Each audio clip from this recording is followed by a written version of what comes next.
solid chin, and that was absolutely borne out in that fight. At one point, I think it was in the first round, Diego dropped you with a head kick. You got right back up. I mean, he was all over you in that first round, and you weathered that storm. And I think that really told a lot of people. They already knew about your heart, but boy, you solidified that with weathering that. How tough was that first round with Diego?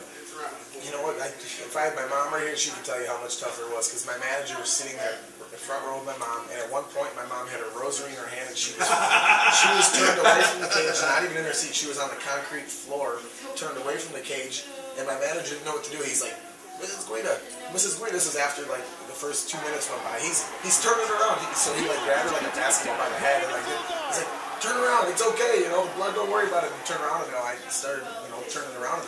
I ended up on top at the end of the first round. Then the second and third kind of tell the tale of the fight. But on my end, I just had to kind of get past that head kick and get back to, get it to the ground, establish, my offense on the feet, get back to my combination, leg kicks and stuff like that. And it was a tough, some people call it 10-8, but I think, we ended up on top with a little ground and pound and stuff like that, some takedown defense. So the fight, people were talking, fight of the year and stuff like that. So that doesn't really mean much to me. It's a special part of it. I think if my mom was here, she could tell you how intense it was. So. Yeah, no, I'm clear on fight of the year so far, for sure. As we tape this, we're in August. You're clearly fight of the year. You also won 13th best fight on the top 100 list of all times. 13th best fight. And I know you love winning those accolades. Who wouldn't? You're an athlete. That's why you're fighting. But I know there's something bigger that you're fighting for. You like winning those, Fighter of the Nights, but you want the title. You won the title in Strikeforce, so you know what it feels like. I know you want to feel that again at 155 in the UFC. You came into that Diego fight on a 3-fight winning streak, so I know that you had momentum. You're feeling good. You're tough mentally. There's no question about it. How did you deal with that as a setback, and how much do you think it did set you back? Losing to Diego, was a very close, split decision. It's to me, it's more of a setback than it was in the books. I think just because of the accolades that the fight carried. You look at who's coming up in the lightweight division. You got Gray Maynard, Frankie Edgar just knocked off Sean Shirk, BJ Penn just manhandled, Kenny Florian. So right now, I think we're still, top 5 or 6, which is, in the deepest division of the UFC. We're okay right now.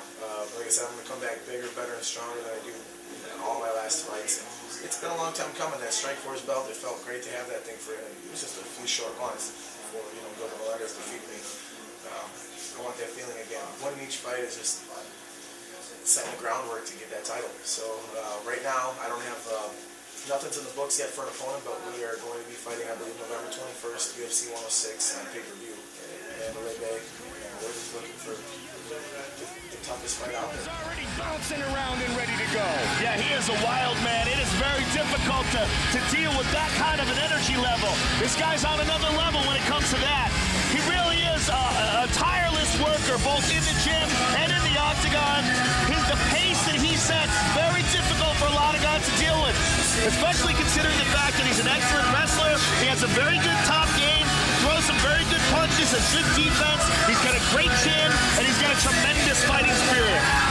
His goal truly is, on most nights, to make his opponent miserable. I think he feels like an animal when it's all there. I truly wonder if his takedowns would be as relentless. That's his brother. Stop hitting me! If he'd be as relentless if he did cut his hair. Maybe that's his power. One thing we know, he is truly one of the nicest men competing today, and a fan favorite. Clay